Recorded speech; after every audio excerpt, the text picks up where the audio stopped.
Esigabeni sehlanganani phansi kwenduna uMvuthu sihlangana logogo uNakalavu oleminyaka yokuzalwa engama-45 85 osasimeni yesibi sokugula kasenelisi lokuhlanganisa inkulumo esikwenelise ukukuzwa ekhala ngakho ikuqaqamba kwamadolo kwazise inyawo lazo sezibanda kanye lokuzaca nje umzimba.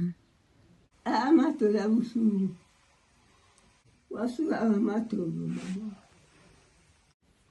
Ngemva kwalokho kasenelisanga ukuqhubekela phambili kungxoxo yethu kodwa udadewabo omlandelayo unkosikazi Florence Moyo laye osekhulile njalo engaphilanga emzimbeni uthi phezu kwamadolo uhlutshwa la inhliziyo kodwa amaphilisi kawatholi ngemfanelo ngesizathu sokuba abantu abakhe kabasondeli emkhuhlaneni.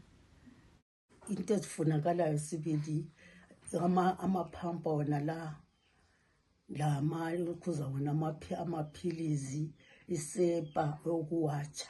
Mina kangiphilanga ngile BP ngile sifuba amadolo inyawo ziyabe zithi ngaphansi amadolo la leqolo. Ukuze umthwalo ubelula imuli le incediswa ngunkosikazi Khathazile Ndebele obona ngezempilakahle esigabeni sehlanganani eBH29 egezisa ogulayo uthi imuli le ebhekane lakho kusemzini phose yonke.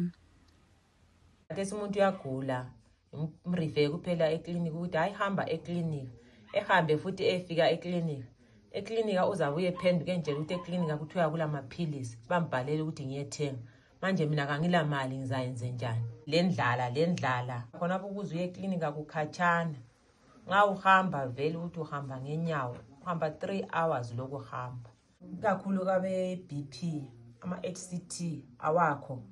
Ngihambile last week benika amakhadi awesithi ngizama ukuyabadingela endlovu ngaphenduka lawa ngabuya la ngafika abanika athi manje nxa usinika uthi thina siyenze njani njengoba ngikhangele ngoba ngogogo vele kakhulu ngikhuluma soka banathi banabo ngoba abala mali ukuthenga amaphilisi. Usobhuku ehlanganani unkosikazi Bongani Mlotshwa laye ubhekane lomzukulu wakhe okhubazekileyo kodwa indleko zokumelaphisa zikhangele yena lemuli. Umntwana lo wabelethwa wabuya ngoflatha. Uthe ubuye ngoflatha ikhanda lasale lambijana kunini. So waseze beforce ukuthethe. Umamlotshwa uthi abantu abaningi abaphilanga esigabeni lesi kwande njalo labakhubazekileyo. Indlovu ikhatshana, isibhedlela esikhulu sikhatshana. So siphakathi nxa ungela mali vele kuba nzima. Akula la mota yokuthi kumbe ngaba khona imoto engamthwala. Le mithi khona lesibhedlela vele ungazohamba itreatment uyabulawa umango itreatment iswele. Ukhansela wekaChechethe umnumzana Given Moyo uthi ulokudana ngendlela uhulumende yangaqhakathekisi ngayo ukuthuthukisa ezempilakahle. Abaningi kakhulu lapha bayahamba besiye Zambia. But abanye bangikhona masevele eZambia sehledela. Yikubona sile ma cases abantu abakhona emakhaya asebama bedridden bekhona emakhaya okuthiwa ama home based care. But indaba ekhona yena leyo ukuthi alukho usizo olutholakalayo ema hospital.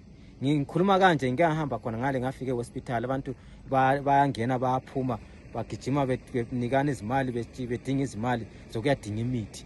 Isikhathi isikhathi ukuthi udokotela aze khona udokotela ubekade ngizengafike ngabo 8 kwaze kwachaya ama-9 ngasuka ngama-9 kwathiwa udokotela ingxoza afika ngama-10 kuyacatshangelwa lokhuyana. Inkulumo kaMoyo isekelwa luphenyo lweZimbabwe Vulnerability Assessment kuphenyo lwabo olwenziwe enyakenye oluveza izinga eliphezulu lemkhuhlane esabelweni seMatabeleland North.